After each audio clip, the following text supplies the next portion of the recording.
Frankenstein, one of the darkest tales ever told, was born in a nightmare.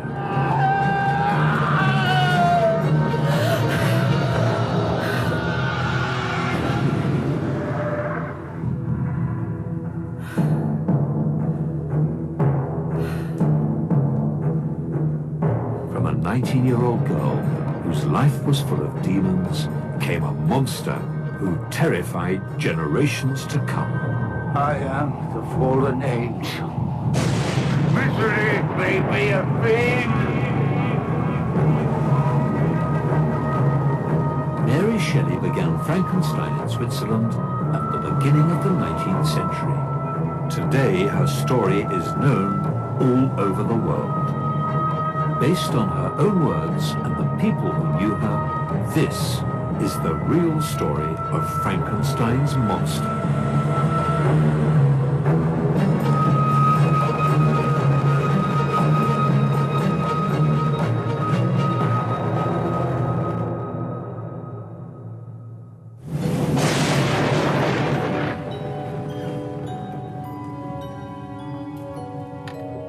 It was a murderer, fresh from the gallows at Newgate. He gave it an electrical shock. The jaw, facial muscles contorted horribly. One eye actually opened. It seemed to everyone it was being restored to life. Oh, Mary! Mary, what? Come here, come here. Oh, what's the matter? Dead people, they don't come back to life, do they? No, no, no.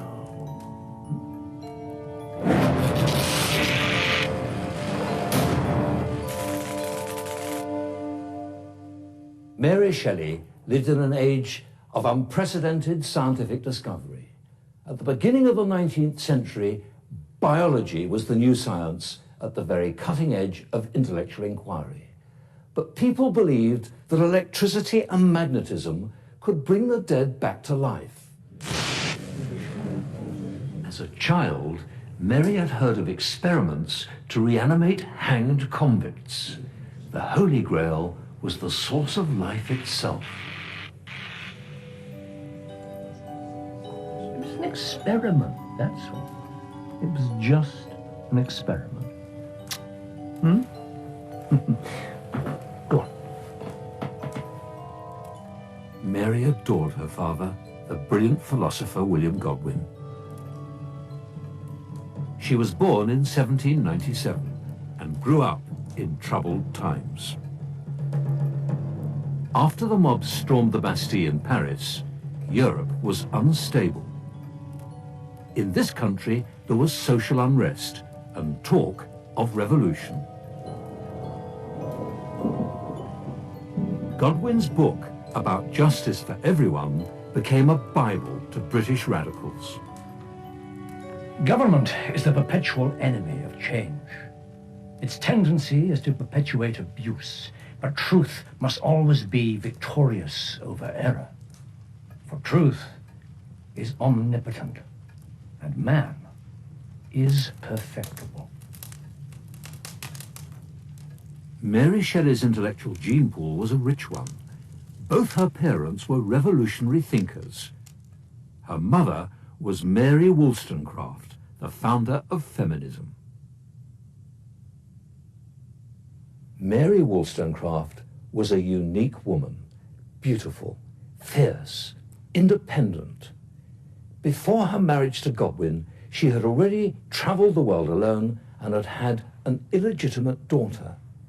Her book, A Vindication of the Rights of Woman, is still taught in colleges today. You have to remember that this is years before the suffragette movement. Even by today's standards, her philosophy is still radical. From the tyranny of man, I firmly believe the greater number of female follies proceed. Let woman share the rights, and she will emulate the virtues of man, for she must grow more perfect when emancipated.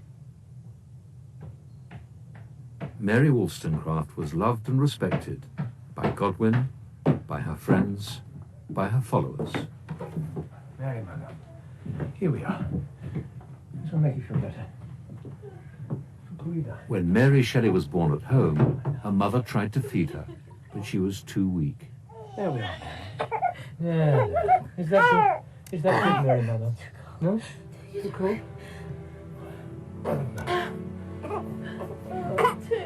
Please, Mary, please let me take it. Come on, baby.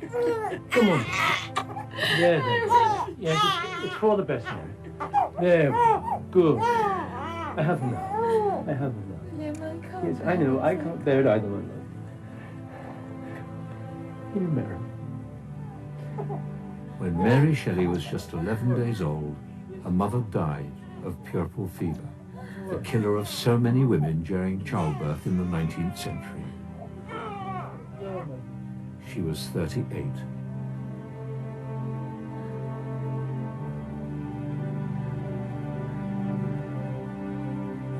Mary always knew that however innocently, she had caused her own mother's death.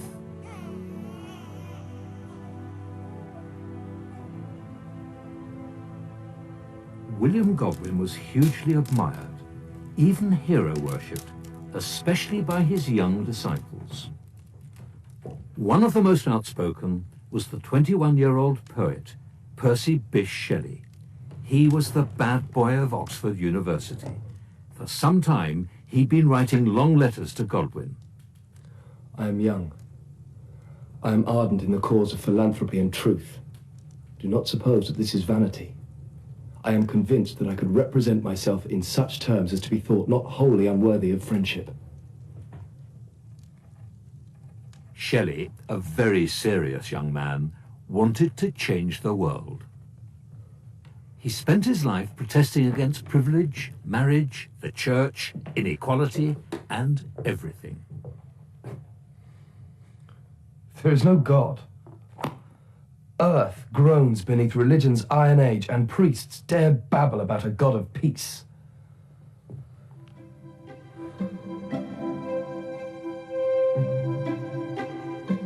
Godwin had read out Shelley's letters to his family, so Mary had heard about him long before she ever met him, and Shelley had heard about Mary. On the 5th of May 1814, he visited Godwin's bookshop in London's East End in the hope that he might meet his hero's beautiful 16-year-old daughter.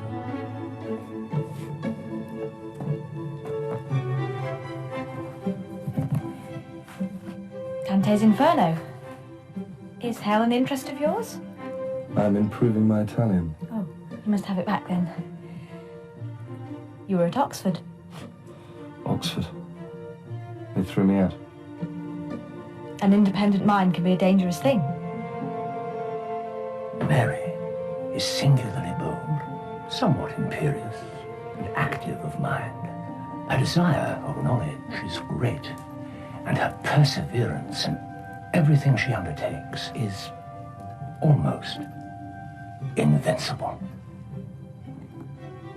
Mary was Percy's soulmate. He took her almost as seriously as he took himself.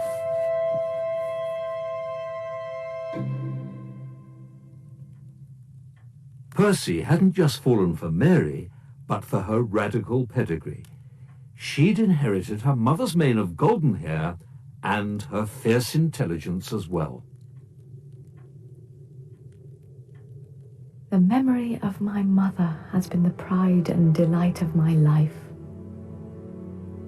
and the admiration of others for her has been the cause of most of the happiness I have enjoyed. The meeting between Mary and Percy set in motion a chain of events that brought great happiness and terrible tragedy. Percy was already married, so their love affair had to be a secret one, and all the more exciting for that. They met in St. Pancras graveyard in North London, at the grave of her mother, the great radical and advocate of free love. Always appear what you are, and you will not pass through existence without enjoying its genuine blessings, love and respect. Let not the springtide of existence pass away unenjoyed. Gain experience. I'll experience having.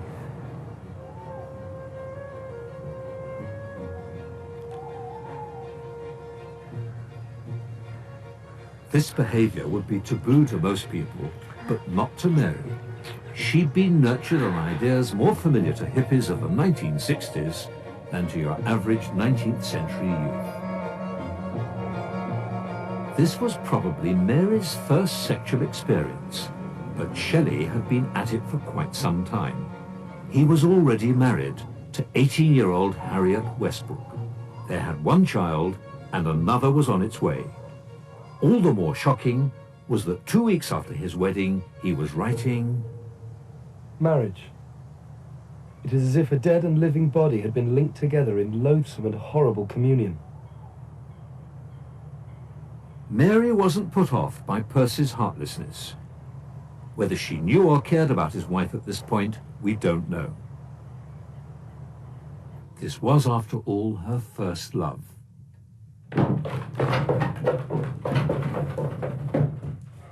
My God, Percy! Mary's father was furious. However radical Godwin was, his daughter was only 16 and Shelley was married. He banned them from seeing each other. Take this. What is it? Drink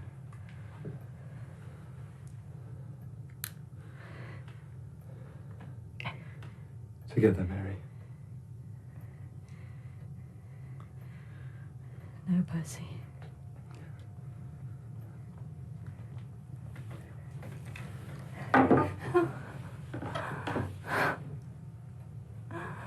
Common sense got to Shelley before the bullet did, but he was distraught. Later that night he took an overdose of laudanum. His 2 suicide attempts had failed. If he was going to live, he had to be with his soulmate, whatever the cost. It's a measure of how much Mary was in love that she was now about to defy her father so dramatically. Their relationship would never be the same again. She loved Godwin dearly, but personal freedom was at the heart of Godwin's philosophy and hers.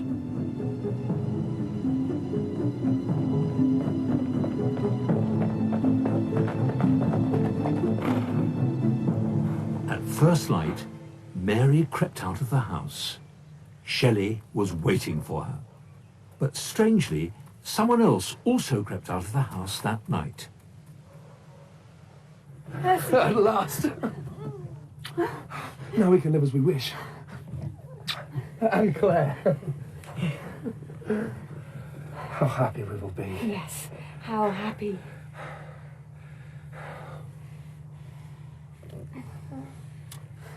Godwin had remarried when Mary was 4 years old. Her stepsister, Claire Claremont, became a dubious friend and arch-rival for Shelley's affections. Shelley had plans. Free love was an idea that was being bandied around at the time by radical thinkers. But Shelley didn't just want to think about it, he wanted to do it. Love is free. To promise forever to love the same woman is not less absurd than to promise to believe the same creed. Shelley was planning to set up a commune with as many women as he could muster, including Mary, Claire, and his poor abandoned wife. Claire was usually game for anything. For the next 8 years, she would be a thorn in Mary's side. The 3 young romantics set off. This was a very dangerous thing for Mary to do. She was risking her reputation and her life. This recklessness and independence, which brought Mary and Percy together, would in time drive them apart and bring out the very worst in both of them.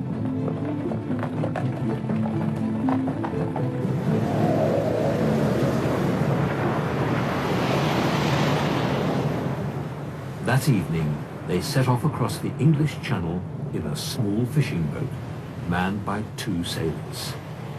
Before daybreak, a huge storm rose. They feared for their lives as the rolling waves crashed into their boat. But somehow they made it to Calais. The whole trip was an adventure for them. Heading for a fashionable resort in Switzerland, they travelled along the Rhine, where they heard the strange story of Conrad Dippel, an anatomist who had dabbled in the dark arts. They say he used to steal bodies out of graveyards and inject them with a strange concoction, blood and bone, I believe, to bring them back to life. It is all legend, Mary. All nonsense. But the story struck a chord in Mary's imagination. In English, the castle said to be Conrad Dippel's birthplace was the Rock of the Franks. In German, that's Burg Frankenstein. Mary had found the name for the story she would later write about the doctor who brought the dead back to life.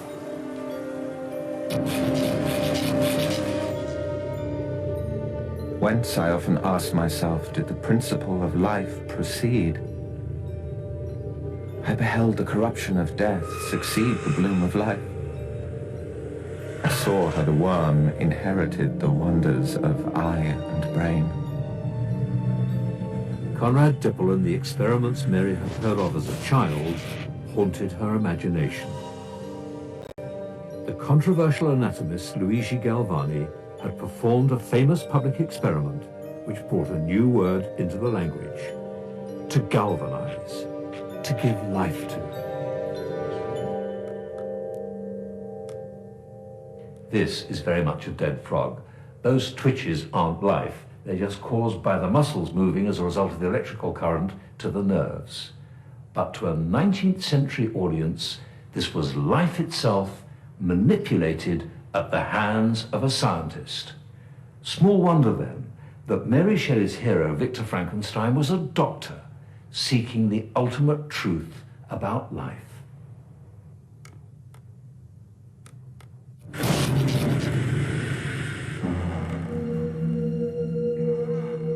At the turn of the 19th century, medicine was not the respected profession it is today. Dissection was illegal, except on the bodies of hanged murderers. As a result, there weren't enough legal corpses for anatomists to dissect. Grave robbers often filled the gap.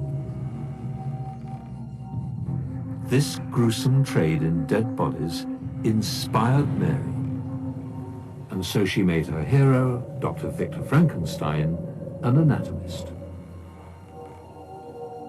Who shall conceive of the horrors of my secret toil, as I dabbled among the unhallowed damps of the grave, or tortured the living animal to animate lifeless clay? I collected bones from charnel houses, and disturbed with profane fingers the tremendous secrets of the human frame. When Mary returned to London from her elopement in 1814, she was pregnant. Godwin refused to have anything to do with her. She wasn't able to understand why her father was disappointed that his little girl was pregnant by a married man. Why will he not follow the obvious bent of his affections and be reconciled to us? What am I to do? This was a terrible time for Mary. Still a child herself, at just 17, she gave birth to a baby girl, 2 months prematurely. The baby was to die shortly afterwards. She was left with a haunting dream. I think about the little thing all day.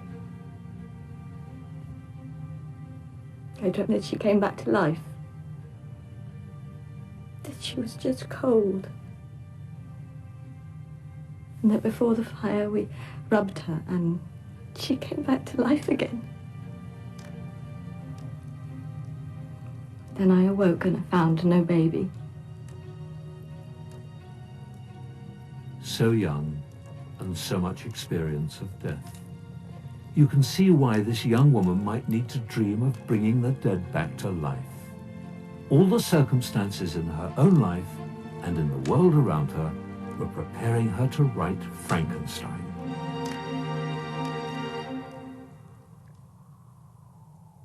The triangle of Mary, Percy and Claire was becoming even more bizarre now that Mary was in mourning. Percy seemed to need Claire as much as he needed Mary. She was younger, more gullible, fun to tease. Do you hear that? What? Silence. Percy was the son of a baronet, but after the elopement his father withdrew his allowance, except for the occasional handout. Mary was feeling the strain of poverty and pregnancy. Yeah. Less than a year after she lost her first baby, her beloved son William was born when she was 18. He brought great joy to their lives, but the first flush of love had passed and tensions were mounting. In 1815, Claire had left the cramped little room she was sharing with Mary and Shelley and had gone to Devon. It's possible that she gave birth to Percy's baby there. It was quite common for women to disappear to the country to have illegitimate children. But Claire said nothing of it. She just noted in a letter that she was grateful to get away from... So much discontent, such violent scenes, such a turmoil of passion and hatred. Claire had her eyes on a much bigger prize than Percy Shelley. Famously described as mad, bad, and dangerous to know, he was Lord Byron, superstar poet and adventurer.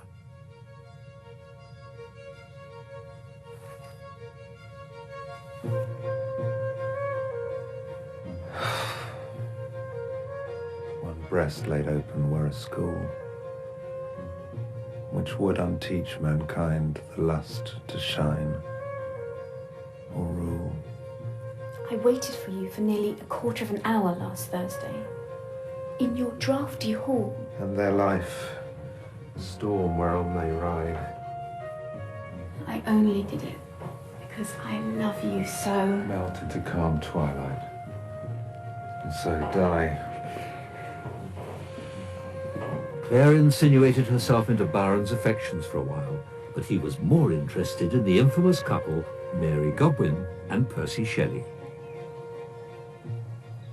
He invited them all to stay at his villa in Switzerland, and everywhere that Byron went, prying eyes, scandal, and adoring women followed. This is the infamous Villa Diodati. Here, Byron was watched and talked about. Scandalous rumors about incest and orgies abounded. Tourists used to come and look at the villa through their telescopes. Byron's dangerous charisma worked its magic on the three young people. No matter how callous and dismissive he was to become in later years, they always came back for more. At the villa, he gathered them around the fire with his handsome young doctor, John Polidori. Opium and laudanum were the drugs of choice. For these impressionable young people, this was exciting and a little bit scary.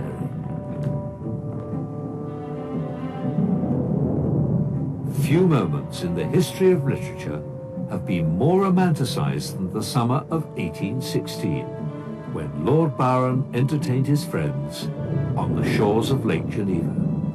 They called it the Summer of Darkness. Storms raged, and the surface of the lake shuddered with the force of the thunder.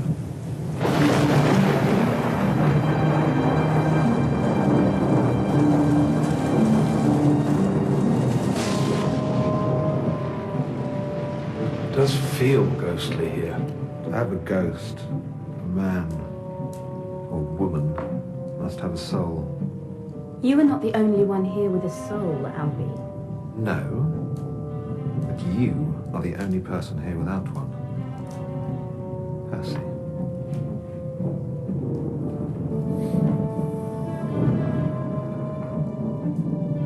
And then, one stormy night, Byron read aloud from Christabel.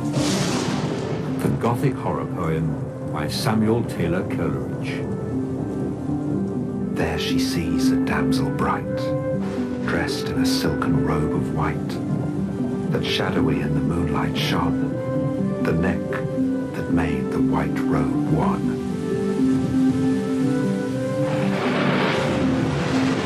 The vision of fear, the touch and pain, she shrunk and shuddered and saw again.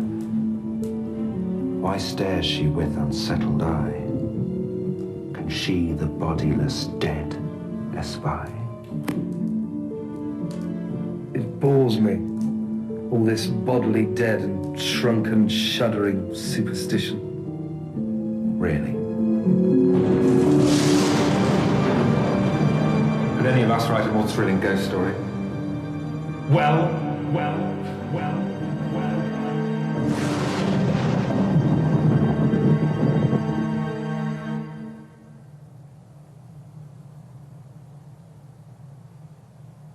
Mary took the ghost story challenge seriously. Probably she was the only one that did. Here she was, just 18 years old, in the company of these two geniuses. At least Shelley and Byron thought they were geniuses. So the story that she was to write had to be impressive, enough to make these two great men shiver with fear. I busied myself to think of a story that would speak to the mysterious fears of our natures, one to make the reader afraid to look around, to curdle the blood and quicken the beatings of the heart. If it did not accomplish these things, my ghost story would be unworthy of its name. A few days after the ghost story challenge, Mary was to have her famous dream. When I placed my head on my pillow, I did not sleep, nor could I be said to think. My imagination unbidden possessed and guided me.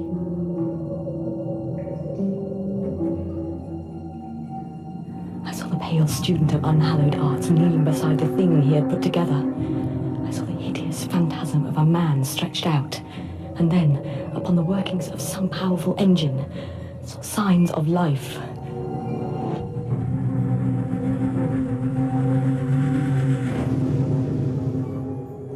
The morning after her dream, Mary announced that she had thought of an idea. She started writing immediately. Frankenstein himself tells us about the monster's creation, beginning with one of the most famous lines in English literature. It was on a dreary night in November that I first beheld the accomplishment of my toils. How could I describe my emotions at this catastrophe?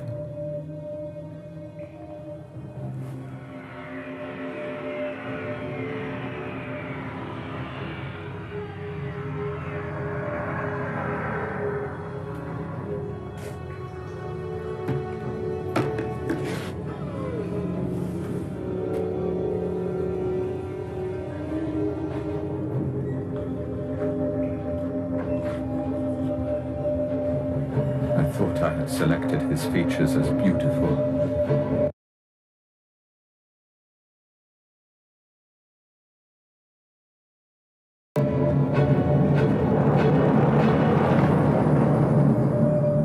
Beautiful. Great God.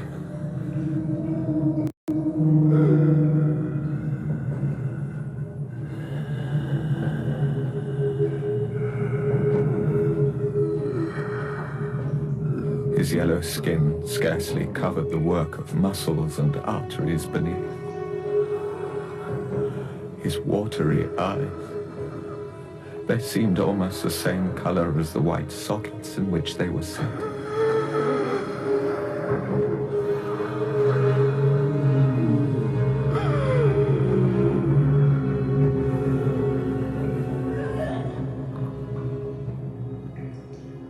I started from my sleep with horror. Cold dew covered my forehead, my teeth chattered, and every limb became convulsed.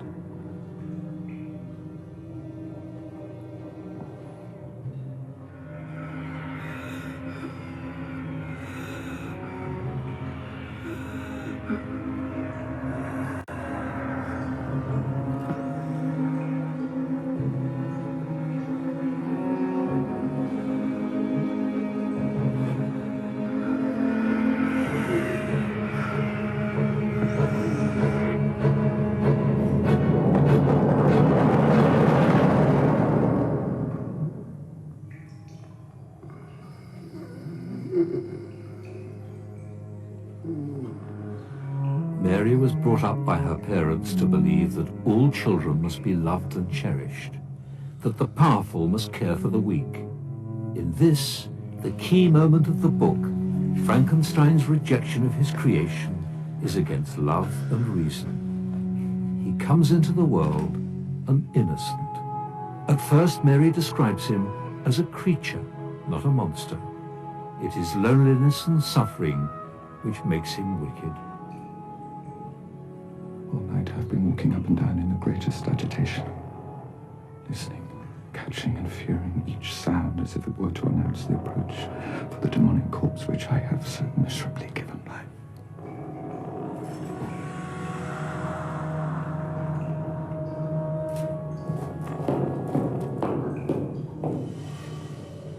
A great proportion of the misery that wanders in hideous form around the world is allowed to arise from the negligence of parents.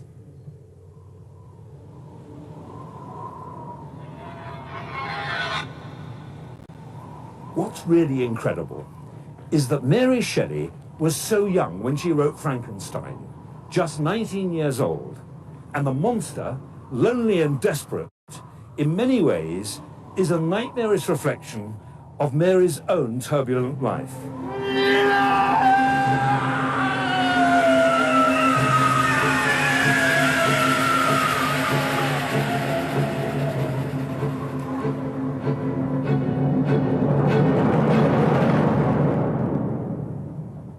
At the Villa Diodati, Mary found the heart of her novel. But here, high in the Alps, about 60 miles from Geneva, she found the place for the most horrific scene of all. Mary made the treacherous journey to come here. This is the Mer de Glace, one of the most dangerous places in the Alps. It's crisscrossed with crevasses, and it's constantly prone to avalanche. But Mary was determined to come here. She called it the most desolate place on earth. A perfect setting, then, for the most desolate creature on earth. The creature's tragedy is all wrapped up in the times that Mary lived in and her parents' philosophy. The French Revolution showed that if people are brutalized, they'll be brutal themselves. So it is with the creature. He is feared and loathed by everyone who sees him. His sadness turns to fury. I am the fallen angel. Where I see bliss, I am excluded. I was benevolent and good. Misery made me a fiend.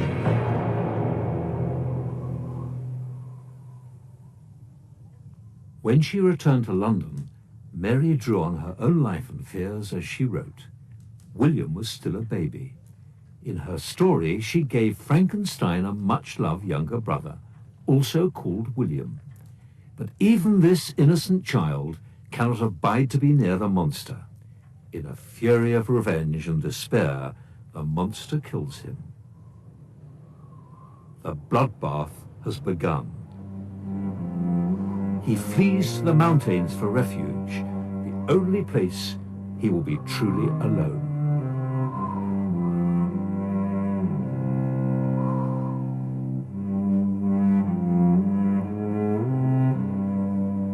The desert mountains and dreary glaciers are my refuge. Caves of ice are a dwelling to me. These bleak skies I hate.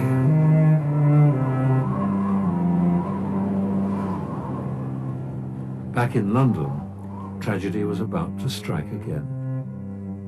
An unknown woman was found dead yesterday in the upstairs room of the Mackworth Arms in Swansea. An empty bottle of laudanum and a note were also found. Not Fanny. Not Fanny. It seems so. Oh no. Oh no, it is her. I know it is her.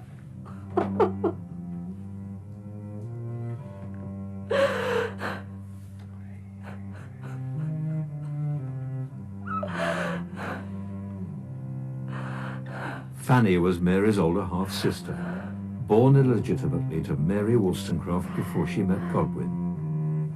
Fanny had always been in Mary's shadow. After her suicide, Mary was pained with guilt for neglecting her. She must have been thinking about Fanny as she wrote the monster's words.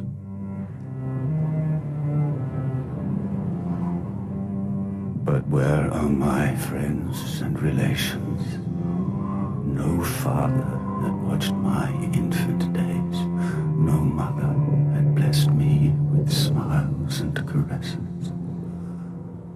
Or if they had, all my past life was now a blot, a blind vacancy. Mary Wollstonecraft had tried to kill herself twice. Mary inherited her mother's melancholic streak, but to protect herself often withdrew emotionally. The monster is Mary's misery made flesh. Loneliness has been the curse of my life. What should I have done if my imagination had not been my companion? I must have grovelled on the earth. I must have died. But my dreams, my darling bright dreams.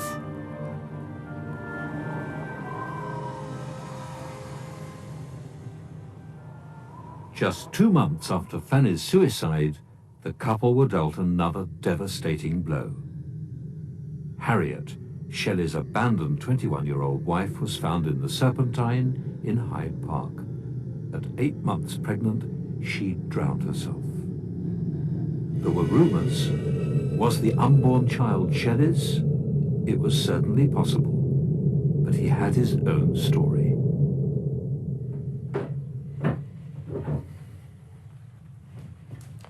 She was driven from her father's house, and she descended the steps of prostitution until she lived with a groom of the name of Smith, until he deserted her,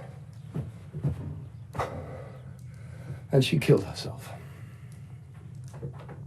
Wherever Shelley went, children followed. There were his 2 motherless children by Harriet. With Mary, he had 1 surviving child, William. A 3rd was on its way, and 2 more to come. And now, Claire was pregnant. The father was almost certainly Byron, but Byron suspected it was Shelley. Free love certainly had its price.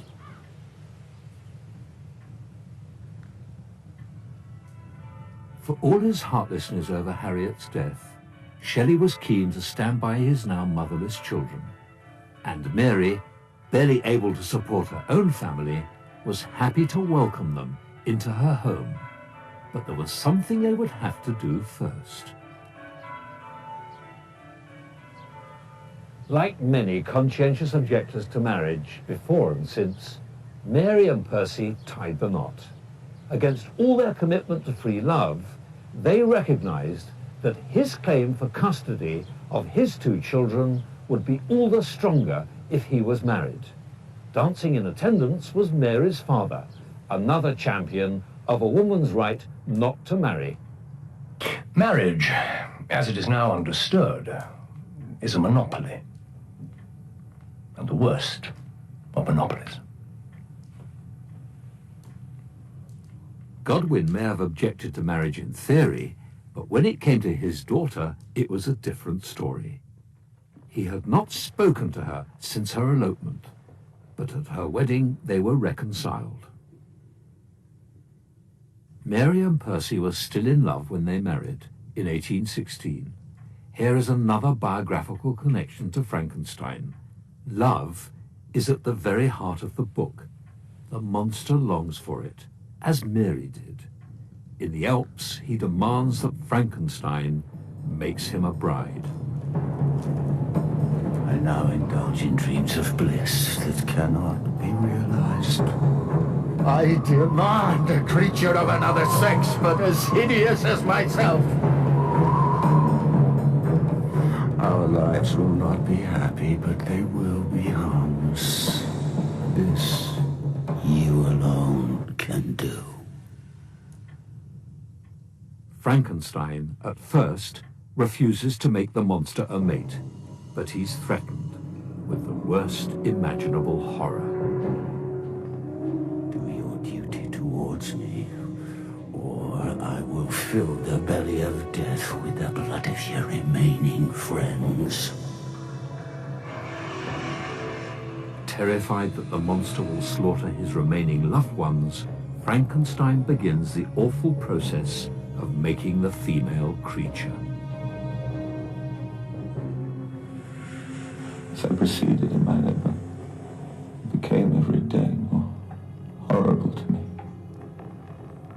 It was indeed a filthy process.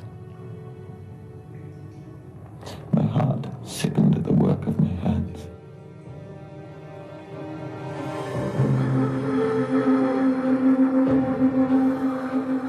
Had I right, for my own benefit, to inflict this curse upon everlasting generations?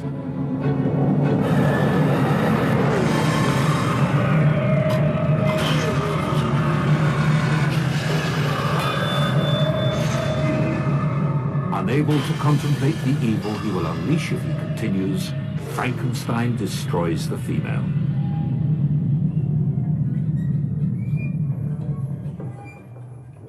You have destroyed the work that you began. It is well, but remember, I shall be with you on your wedding night. The monster is true to his word. On their wedding night, Frankenstein's young bride is strangled in her sleep. To stop the bloodbath, Frankenstein knows that he must destroy the monster.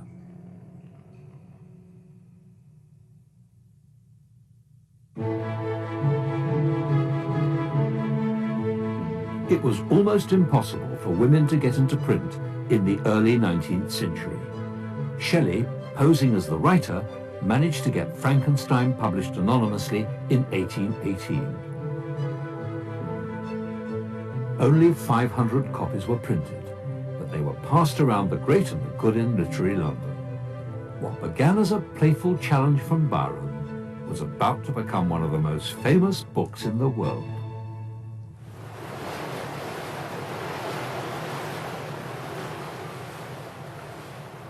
Mary and Shelley would look back at the summer they spent with Lord Byron on Lake Geneva as their romantic idyll. The mountains, the lakes, the poetry and the conversations, but they were never able to recapture that again.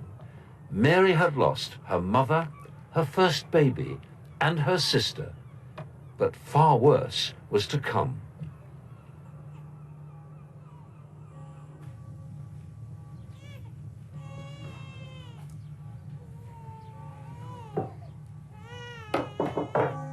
Mary and Percy's lives were becoming a soap opera of births, marriages and deaths, often involving Byron.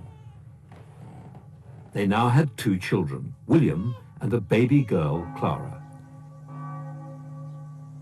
Claire also had a baby, Byron's daughter.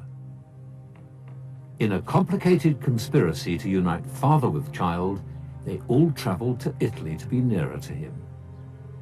But in an act of astonishing cruelty, Byron wrote to say that a messenger would collect the brat and that Claire should never see her again. No, it's too cruel. No. Ignore it.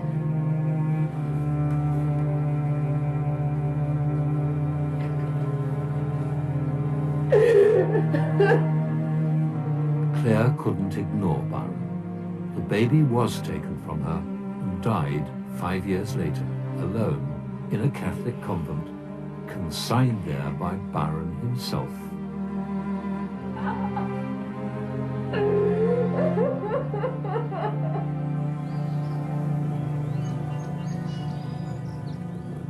Despite his cruelty to Claire, Shelley didn't give up on Byron. He set off with Claire to stay in Byron's house near Padua. Mary's baby daughter was ill, but she made the long coach journey to join them.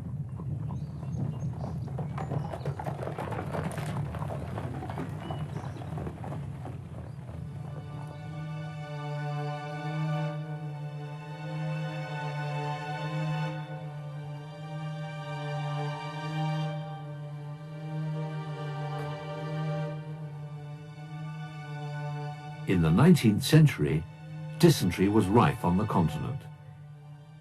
3 weeks after Mary's journey, Clara died of the disease.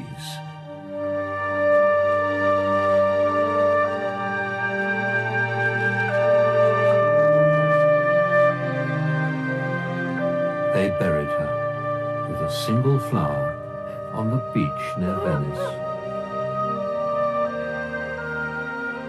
There is not a tree I would not recognize as a memorial of that moment, when life and death hung in my arms.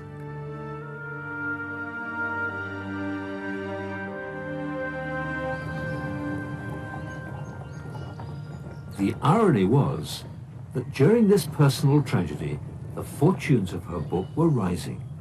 Mary heard from a friend that Frankenstein was universally known and read. She felt it was time to admit that she was the writer. Her fame, and the fame of her tragic monster, was growing. Ooh, are you all right, little Wilma? In 1819, Mary's beloved son William, or Wilmouse as he was known, was everybody's darling. It's your flower. Just a little longer. Mary was concerned about the fever William was developing. Just 3 weeks after this portrait was painted, William also died of malaria. He was 3 years old. He was so good, so beautiful, so entirely attached to me. It should have been me that died. It should have been me. Mary couldn't shake off the pain of William's death. To Percy, she was barely recognizable. In a poem addressed to her, he grieved at his loss. My dearest, wherefore hast thou gone? Thy form is here indeed, a lovely one, but thou art fled, gone down the dreary road that leads to sorrow's most obscure abode. For thine own sake I cannot follow thee. Do thou return for mine. Mary could not forgive Percy for recovering so quickly. To her, it was a betrayal of their lost children and her love.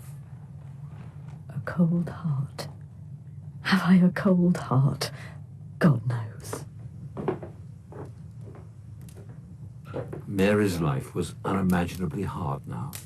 Too much death, too young. Some people noticed that she was becoming cold and unfeeling. At least her tears are hot. Was she, like Frankenstein's creature, being hardened by suffering? The monster's words could describe Mary herself. I am the fallen angel. I was benevolent and good. Misery made me a fiend.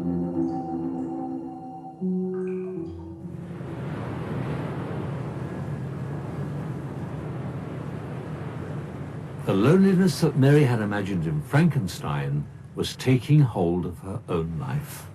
At their new home, the desolate Villa Magni, the sea washed in under the arches and the wind howled around them. For Shelley, this was wonderful. He could indulge his lifelong love of the sea.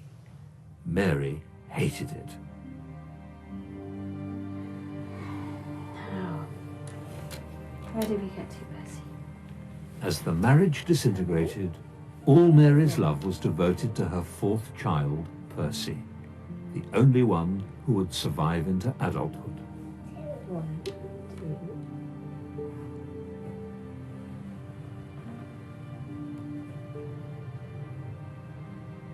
Mary feels no more remorse in torturing me than in torturing her own mind.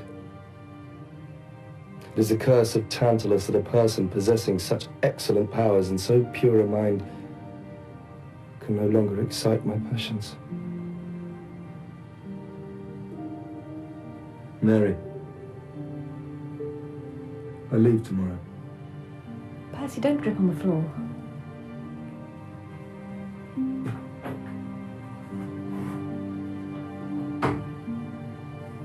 Passion or no passion, Mary was sick and miserably pregnant again for the 5th time, and still only 24 years old. A woman is not a field, to be continually employed either in the bringing forth or the enlarging of grain. Wish I could break my chains and leave this dungeon.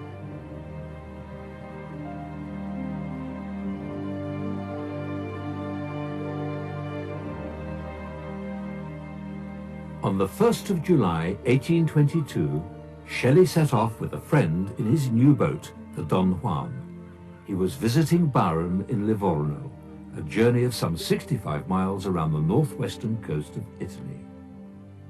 Mary heard nothing for several days. She set off with Claire to Livorno and waited.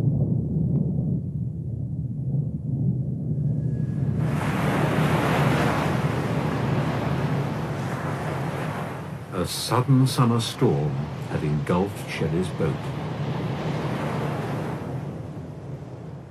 3 days later, 2 bodies were found. Shelley was identified by the copy of John Keats' poems still in his pocket. He was 29 years old.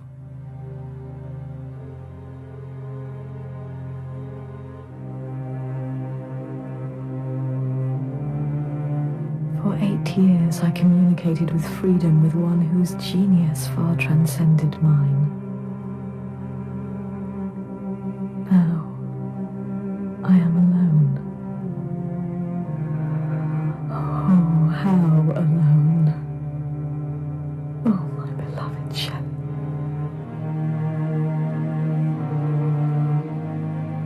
Shelley's body was burned on the beach near Livorno.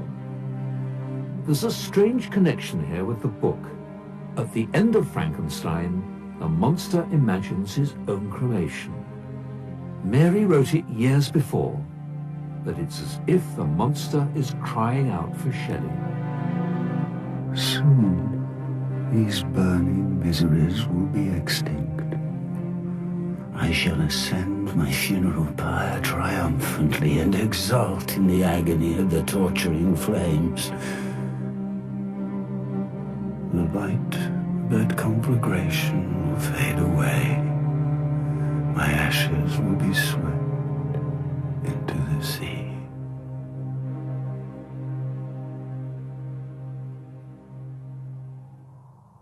Frankenstein ends as if Mary didn't know how to resolve her epic horror. Vowing to destroy the monster after it kills his bride, Frankenstein pursues it to the frozen wastelands of the Arctic. There he perishes mysteriously, and the monster disappears into the darkness.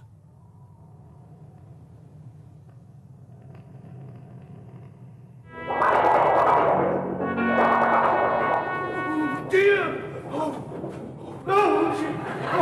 you're frightened out of your wits! Oh, what's that? At this, the lowest point of Mary's life, Frankenstein was at its most successful. Back in London, Presumption or the Fate of Frankenstein played to huge audiences. But this monster was more farcical than tragic. The roots of the monster most people think of today are probably here, rather than in Mary's tragedy. Behold, the horrid corpse to which I had given life! The story of Frankenstein had taken on a life of its own. But despite this success, Mary couldn't escape the melancholy which plagued her for the rest of her life.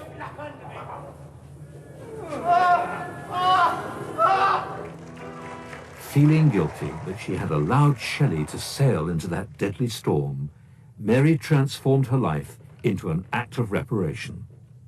She struggled to get Shelley's work published and have his genius recognized.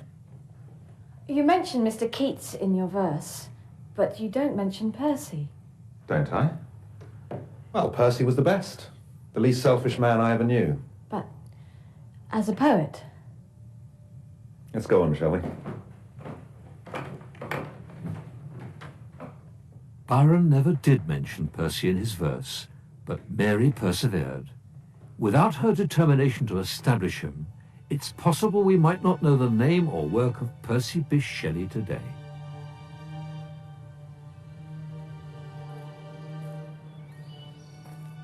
The fond memories of that fateful summer in the Villa Diodati never left Mary. She returned there 11 years before her own death. Everything had changed. Byron had died 2 years after Shelley, when he was 36. Claire was now living the uneventful life of a governess. Frankenstein, for all its horror, was a story born of youth and vitality. How far Mary had come. Mary went on to write other books, but none haunts the imagination like Frankenstein. This young woman, at the peak and fire of her youth, dared to break convention by writing a book that would strike fear into the heart. Mary dared to write about bringing the dead back to life, but she learnt the very hardest way that death is final. The windows of the room were darkened, and I felt a kind of panic on seeing the pale yellow light of the moon. The shutters were thrown back, and with horror I saw at the window a figure most hideous and abhorred.